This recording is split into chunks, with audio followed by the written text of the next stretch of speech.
Welcome now to the big story. A small earthquake with a magnitude 3.0 on the Richter scale hit the New York metropolitan area on Saturday night, with its epicenter located in Hansbrook Heights, New Jersey. The quake was felt across the region, including parts of New York City, but no significant damage or injuries were reported. The U.S. Geological Survey, USGS, confirmed the earthquake's magnitude and depth of approximately 6.2 miles. We have with us this morning Professor of Sedimentary Geology at the University of the West Indies, Professor Simon Mitchell, as my very special guest. Good morning, Prof. How are you today? Good morning. I'm fine, thank you. Welcome to the Richard B. Morning Show once again. New York City, in all fairness, has not really been getting a lot of earthquakes. So this came as a surprise to many. Can this earthquake, Prof, be linked to any larger seismic activity or trend in that particular region? No, not really. What you see is that New York is really in the center of the North American plate. So it's a long way from the plate edges, and it's the plate edges that generally see large numbers of earthquakes. For instance, around the area of New York, if you say within 250 kilometers of that actual quake, you get an earthquake maybe once every 2 years. So they're very few and far between. And most of them aren't large, but in April 2024, there was an actual 4.8, which is a little bit larger. Mm-hmm. Okay. Now, if you compare that with somewhere like Jamaica, which is, of course, on the edge of the Caribbean plate, we get something like 225 earthquakes a year. Something like that, which we pick up. So really, it's a question of where you're situated. If you're situated away from a plate margin within the center of a plate, what you're going to see is relatively few earthquakes. So they had it was a mild shake, 3.0. Yeah. But what of the likelihood of aftershocks following that earthquake on Saturday night? Relatively unlikely because, this is just a fault adjusting, and faults will adjust over time. The plates move, the stress is slowly changes on them, across them, but you're not likely to see much in the way of aftershocks. And even if there probably are aftershocks, they're going to be very small. It's unlikely that most people would feel them. Mm-hmm. I think the other thing to bear in mind is that you've got lots of high buildings. And when you've got lots of high buildings, if you're in the top of them, it's easier to feel the actual earthquakes. Mm-hmm. I understood. I've had that experience myself, so I know what you're talking about. Now, New York City is a densely populated urban area. What would you say are some of the potential risks and consequences of earthquakes hitting areas like these? Well, they're not going to be very frequent, but if you would happen to get a larger one, and of course, they can probably identify which fault this was on, and it depends how long the faults are. But if there was a potentially larger one, of course, the sort of things you would concern about is the stability of buildings, bearing in mind that the buildings will not be built to survive or to work well with a very large earthquake, because it's just not required, because it's not so expected in that area. And of course, you would get potential issues, and you've got a lot of subway systems and things like that, which obviously could be problematic. Mm-hmm. Are there any, misconceptions about earthquakes that this particular one might highlight in that particular area?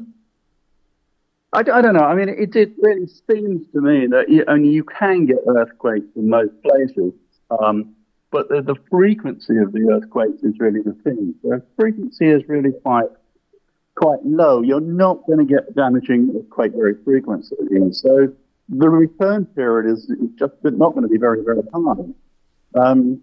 Of course, there are changes, there are differences, and one of the things that is particularly different is we can actually mess with faults and make earthquakes more frequent.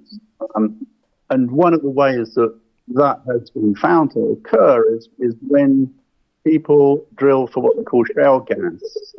Shale gas occurs in shales, and you drill down holes and you pump water down with sand and fracture the rocks so that you can methane the natural gas out.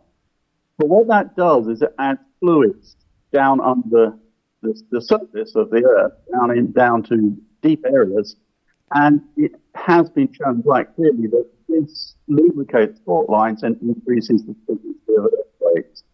Mm-hmm. So a particular place there that is known for this is in Oklahoma, where they really didn't have any earthquakes, and now they're getting quite a lot of earthquakes because of the harmful shale gas. Mm-hmm. Mm-hmm. Let us say, Prof, that the mayor of New York City is listening to us right now. What would you say to such an individual in that capacity as to how they might want to improve their earthquake resilience and even response planning? I think I think really the situation is when people feel an earthquake, they tend to panic. So, just on rare occasions, give out information about what to do should you happen to feel an earthquake. Mm-hmm. You're unlikely to get a very large one just simply because they're not very frequent. But, of course, it does make people very unwary. If you have never felt an earthquake and you suddenly feel an earthquake, all sorts of things happen inside your head, thinking about, oh, my gosh, there could be another one and this sort of thing. So I think reassurance is more the thing to talk about. Mm-hmm. I wouldn't want you to leave this morning without giving us a comment on the 8.8 that hit near Russia recently. Yeah. That was a massive one, Prof. Yes, that was. And the reasons for that are very straightforward. It occurs around what we call the Ring of Fire, around the Pacific. And the subduction rates are high there because you're getting actual new crust formed in the central part of the Pacific, and it is sinking down these big subduction zones. And so what happens is that the crust is going down a subduction zone, it gets stuck, and then the stress builds up, and then a long part of that subduction zone rifts all at the same time, or moves all at the same time, and what you get is a very large earthquake. Mm-hmm. And of course, that subduction zones are linked to volcanoes. And you might notice that there are reports that a volcano that hasn't erupted for 500 years in the same part of Siberia has actually started erupting. And that actually might be related to that big earthquake. Mm. There was a strong possibility of a tsunami hitting some areas. Yeah. That is not surprising either now. There was a tsunami. No, there was a tsunami. But it wasn't as devastating as the Boxing Day tsunami or the one that hit Japan and basically destroyed the nuclear power station there. When you get those very large earthquakes, as soon as you get an earthquake above 7, they will issue a tsunami alert, and they will then monitor to see if a tsunami has been generated. If a tsunami has been generated, they might be able to get information about how high the waves are. For instance, they got buoys out there which record these sorts of things, mm-hmm. and then they can give an update or they can cancel the warning depending on whether they know one has been generated or not. Mm-hmm.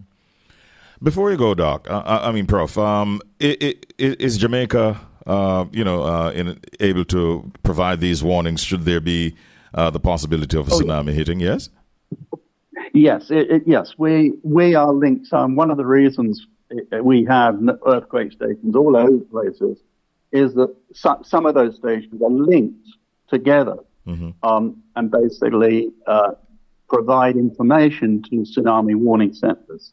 Mm-hmm. And so what will happen is that when a big earthquake occurs, the tsunami warning station will issue the alert, and then And that alert will be sent to governments, and the governments should then pass that on to the people so that people can take action.